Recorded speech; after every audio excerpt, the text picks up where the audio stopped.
అందరికీ నమస్కారం. ఎన్నికల్లో ఘోర ఓటమి అనంతరం జగన్మోహన్ రెడ్డి గారు వైసీపీ నేతలతో చర్చించారు. ఆ చర్చల నుంచి ఓటమికి గల కారణాలను తెలుసుకున్నారో లేదో తెలియదు కానీ గత కొన్ని నెలలుగా ప్రజాక్షేత్రంలో వైసీపీ ప్రభుత్వంపై, వైసీపీ నేతలపై ప్రజల్లోనూ లబ్ధిదారుల్లోనూ ఉన్న అసలైన ఖచ్చితమైన అభిప్రాయాన్ని ఎన్నో వీడియోల్లో చెప్పడం జరిగింది. స్థాయిలో పరిస్థితిపై కనీస అవగాహన, ఆలోచన లేని వైసీపీ శ్రేణులు తిట్టడం మినహా ప్రజల్లో ఉన్న అభిప్రాయాలకు విలువ ఇచ్చింది లేదు.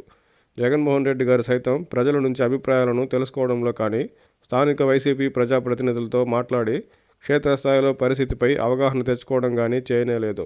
కాబట్టే ఇప్పుడు ఇంతటి ఘోర ఓటమికి కారణం జగన్ గారికి తెలియకుండా పోయింది. ఎన్నికల కంటే ఎంతో ముందుగానే ఉపాధ్యాయులను, నిరుద్యోగులను, యువ ఓటర్లను, విద్యావంతులను, ఎగువ తరగతి వారిని, కొన్ని సామాజిక వర్గాలను, ఇలా ఎంతోమందిని తమ ఓటర్లు కాదని వైసీపీ ప్రముఖ నేతలే చెప్పింది గుర్తుంది కదా. ఇలా ఎన్నో వర్గాలను ఎన్నికలకు ముందుగానే దూరం చేసుకున్న వైసీపీ 5 ఏళ్ల పాలన తర్వాత కేవలం సంక్షేమ పథకాల లబ్ధిదారులను, కుల సమీకరణాలను మాత్రమే నమ్ముకుని ఎన్నికలకు వెళ్తే ఫలితాలు ఇలానే ఉంటాయని ప్రజలు స్పష్టంగా చెప్పారు. లక్షల మందికి మంచి చేశామని ఆ ఓట్లు అన్నీ ఏమయ్యాయో అంటున్న జగన్ గారు లబ్ధిదారుల వద్దకు పదే పదే వెళ్ళి మీకు ఇంతిచ్చాం అంతిచ్చాం అంటే వారు సమాజంలో చిన్నబోయే అవకాశం కూడా ఉందని ఇదివరకే మనం కొన్ని వీడియోల్లో చెప్పుకున్నాం. అయితే వైసీపీ నేతలు అది గుర్తించనే లేదు.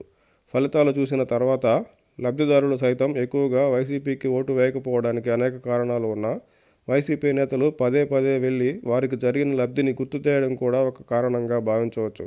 సంక్షేమ లబ్ధిదారులను, కొన్ని కులాలను మాత్రమే ఓట్లడిగి మిగతా వారిని దూరం చేసుకున్న వైసీపీ సమాజంలో ఉన్న కొందరిని మాత్రమే ఓట్లడిగితే విజయం ఎలా వరిస్తుందో ఆలోచించుకోవాలి.